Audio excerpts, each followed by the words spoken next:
Fixation on working a 9 to 5 was established during the Industrial Revolution.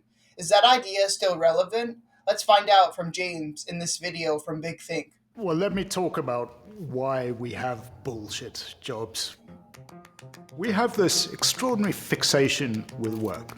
And yet, with every technological revolution we've had, more people have gone out of work, and we've been very resourceful and very creative in terms of creating jobs and things for them to do. Most of us work in this great amorphous blob of a thing called the services sector.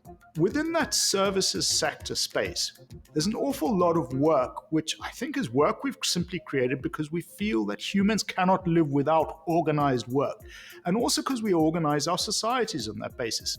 Suddenly now in these societies based on fossil fuels and ever more productive machines, there actually isn't a lot of very good work for everybody to do, yet we insist on full employment. And it is a product of the fact that we are doing work just for work's sake. And these jobs are fundamentally, in many senses, bullshit. What gives our life meaning? Do we have meaning without jobs? Is jobs what give our life meaning? I don't have all the answers, but maybe James has some insight. Ever since people first worked out how to convert energy stored in fossil fuels into work, putting it through machines that translate that steam into turning engines and turbines, they have imagined a world in which technology, in which external energy use spares us from future labor. From Benjamin Franklin all the way through to the early 20th century, thinkers and dreamers alike all articulated visions of this kind of post-work world. But nobody did this better than John Maynard Keynes. He was, of course, the man who transformed economics. And in 1930, John Maynard Keynes wrote an essay called The Economic Possibilities for Our Grandchildren. And in that essay, he decided to take wings into the future, to go out of the miseries of this depression that everybody was enduring and imagine what the economic world would look like 100 years in the future. And in this essay, he famously predicted that by 2030, by more or less now, we'd be working no more than 15 hours in a week. Why would we do this? He said that based on calculations of productivity and capital growth and technological advancements, he believed that we would have come to an economic utopia where everybody's basic needs would be very easily met. These ideas are all well and great, but they don't seem to be reflected in our modern times. People are still working 40 hours and struggling to make ends meet. This doesn't seem like the utopia that was envisioned. Now, interestingly enough, we passed the thresholds that Keynes identified and thought we'd only reach about now. We passed those thresholds in 1980.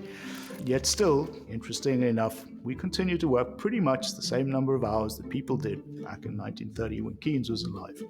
As humans, we are wired for a routine, but change is where growth happens. It seems like we're stuck in the routine and afraid to grow. Now, if you ask an economist, why do we work? They will say, it is to solve the economic problem. And what is the economic problem? They will say the economic problem is the problem of scarcity. Then you say, well, what the hell is the problem of scarcity? And they'll say the problem of scarcity is this. It is simple. Seems to me like the current economy may be the problem. In the olden days, when we were hunters and gatherers, we endured this horrendous struggle for survival in an eat-or-be-eaten world. And the transition to farming, of course, changed everything. The societies that developed agriculture became considerably more productive than the societies that were still living a life of foraging. And as a result of that, we evolved, we became hardwired to have these infinite needs. Having enough food today was simply a trigger to worry about having more for tomorrow. So we became accumulators, surplus creators. In other words, because it was evolutionarily advantageous, we developed infinite needs. Infinite growth on a finite planet is unsustainably impossible.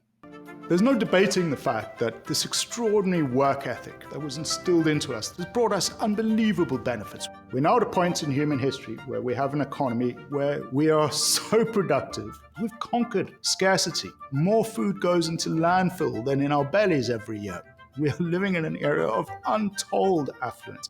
Yet very strangely, we continue to organize our economies as if we're farmers risking going hungry.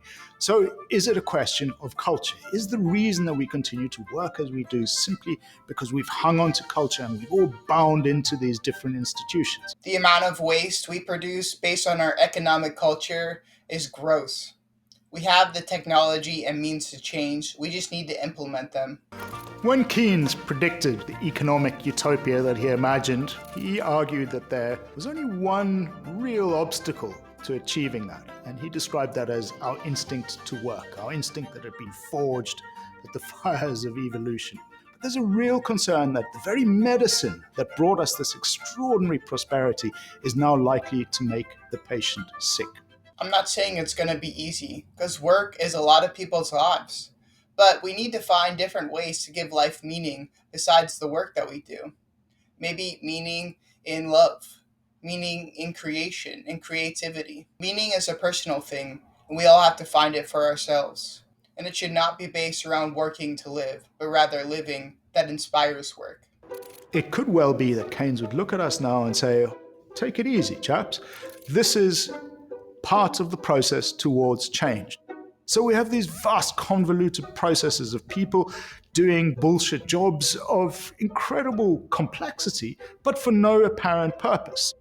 There is a definite appetite for doing things differently, for experimenting. Suddenly now in the United States, nearly 50% of people polled are interested in something like universal basic income and recognize that there is a certain hollowness to the narrative behind the American dream, quite simply because the economy is not organized in those terms anymore. The average person has been priced out of the American dream. It's no longer home of the free and land of the brave. It's home of the greed and land of the slaves. We need to make a better tomorrow by changing the things that we do today.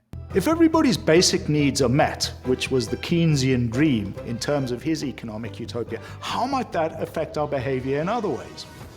As we all learnt in lockdown and our confinement, we became amateur artists, we became amateur cooks, we became amateur bakers. We are a species that likes to do work.